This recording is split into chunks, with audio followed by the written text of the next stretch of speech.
എന്താണ് പ്രണയം റോഷന്? ഇത് മറ്റേ വെറുതെ ചോദിച്ചതാ. കൊച്ചു കൊച്ചു ഹോത്തായിലെ സിനിമ. എൻ്റെ ആൻസർ അത് ലവ് ഈസ് ഫ്രണ്ട്ഷിപ്പ്. എനിക്ക് എന്താണ് പ്രണയം എന്നൊക്കെ വളരെ സബ്ജക്റ്റീവ് ആയിട്ടുള്ള വളരെ പേഴ്സണൽ ആയിട്ടുള്ള ഡെഫിനേഷൻ ആയിരിക്കും ചിലപ്പോൾ. ഞാൻ ചിലപ്പോൾ പറഞ്ഞു കഴിഞ്ഞാൽ ഇതിനൊരു സെൻസ് ഉണ്ടാവില്ല. പക്ഷെ എനിക്ക് ഭയങ്കര ക്ലോസ് ഫ്രണ്ട്സ് ആയിട്ടല്ലാത്ത ഒരാളോട് എനിക്ക് ഇതുവരെ പ്രണയം തോന്നിയിട്ടില്ല. എനിക്കെപ്പോഴും ആദ്യത്തെ സ്റ്റേജ് ഫ്രണ്ട്ഷിപ്പാണ്.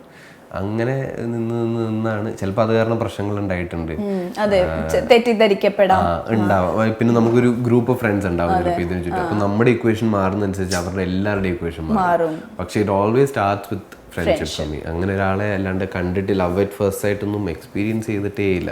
എന്താണ് സംഭവം എന്നറിയില്ല. സിനിമയിൽ മാത്രമുള്ള അനുഭവം. അതും അഭിനയിച്ച് ഫലിപ്പിക്കാൻ നോക്കുമ്പോഴും ഇതെന്താണ് ഫീലിംഗ് എന്ന് നമുക്ക് ശരിക്കും അങ്ങനെ അറിയില്ല. സിനിമയിലൂടെ അഭിനയിച്ച് അത് മനസ്സിലായാലും മാത്രമേ ഉള്ളൂ. എനിക്ക് ലൈഫിൽ ഇതുവരെ അങ്ങനെ തോന്നിയിട്ടില്ല. എനിക്ക് മോസ്റ്റ്ലി ഫ്രണ്ട്ഷിപ്പിൻ്റെ ഒരു എല്ലാ ഫ്രണ്ട്ഷിപ്പിൻ്റെ ഒരു നെക്സ്റ്റ് ലെവലല്ല. പക്ഷേ ഫ്രണ്ട്ഷിപ്പ് അതിന് വേണ്ട ഒരു റിക്വയർമെൻ്റ് ആണ്. അവിടുന്ന് പിന്നെ മുമ്പോട്ടുള്ളൊരു യാത്രയാണ്.